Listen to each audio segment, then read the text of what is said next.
Hello అండి, అందరికీ నమస్తే. Welcome to Kashvi kitchen. ఈరోజు శ్రీరామనవమి కదండి. ముందుగా అందరికీ కూడా నవమి శుభాకాంక్షలు.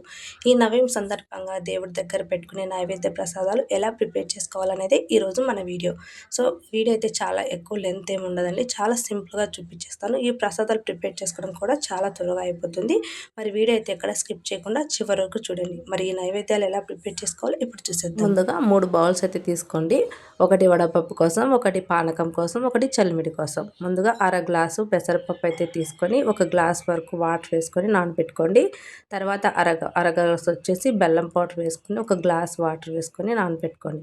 అదేవిధంగా ఒక కప్పు బెల్లం తురుము వేసుకొని ఇందులోకి ఒక గ్లాస్ వరకు వాటర్ అయితే నిండుగా వేసేసుకొని ఇవన్నీ కూడా ఒక అర్ధగంట సేపు నానితే సరిపోతుంది. చక్కగా నానిపోతాయి. హాఫ్ అన్ అవర్ తర్వాత చూపిస్తున్నానండి. సో పెసరపప్పు ఇది కూడా మంచిగా నానిపోయింది కదా, వాటర్ అన్నీ వంపేసి పక్కన పెట్టేసుకోండి. ఇప్పుడు చలిమిడి కోసం ముందుగా ఈ బెల్లం వాటర్ అయితే ఫిల్టర్ చేసుకోండి వేరే బౌల్లోకి. నలకలు ఏమన్నా ఉన్నా పోతాయి. ఇందులోకి ఒక గ్లాస్ వరకు వరిపిండి అయితే వేసుకోండి. సో వేసుకొని మెత్తగా అంతా కూడా కలిపేసుకోండి బెల్లం వాటర్ తోటి. పాకం పట్టాల్సిన అవసరం లేకుండా సింపుల్గా ఈ విధంగా చలిమిడి అయితే ప్రిపేర్ చేసుకోండి. సో మనకి చలిమిడి కూడా రెడీ అయిపోయింది. ఇది పక్కన పెట్టేసుకుందాము. ఇప్పుడు బెల్లం పానకం కోసం ముందుగా కరిగించి పెట్టుకున్న బెల్లాన్ని మరో బౌల్లోకి ఫిల్టర్ చేసుకోండి. సో బెల్లంలో ఉన్న నలకలన్నీ కూడా పోతాయి. సో మనం తీపి తక్కువగా కావాలి అనుకుంటే ఇందులోకి మరో గ్లాస్ వాటర్ అయితే వేసేసుకోవచ్చు. నార్మల్ వాటర్ నేనైతే ఏం వేయలేదు.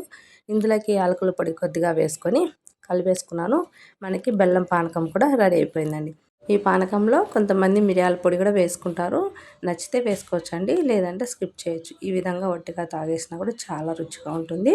సో ఇలాగే పెసరపప్పులోకి కొద్దిగా బెల్లం వేసుకొని తిన్నారంటే చాలా బాగుంటుంది టేస్ట్ అనేది. మరి శ్రీరామనవమికి దేవుని దగ్గర పెట్టడానికి 3 రకాల నైవేద్యాలు అయితే రెడీ అయిపోయాయండి.